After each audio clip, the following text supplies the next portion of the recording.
সব জল্পনা কল্পনার অবসান ঘটিয়ে সফলভাবে সম্পূর্ণ হয়েছে ত্রয়োদশ জাতীয় সংসদ নির্বাচন।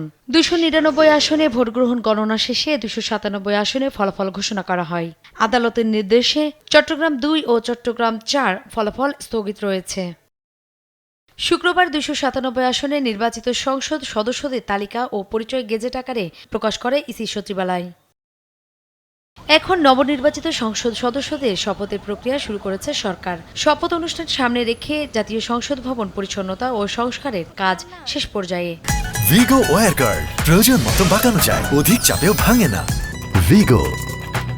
2024 সালের 5 আগস্ট ছাত্র জনতার গণ অভ্যুত্থানের সময় ক্ষতিগ্রস্ত অংশগুলো মেরামত করা হয়। পরিবর্তিত পরিস্থিতিতে স্পিকার বা ডেপুটি স্পিকারের অনুপস্থিতিতে নতুন সংসদ সদস্যদের রাষ্ট্রপতি মনোনীত ব্যক্তি হিসেবে প্রধান বিচারপতি অথবা প্রধান নির্বাচন কমিশনার শপথ পড়াবেন।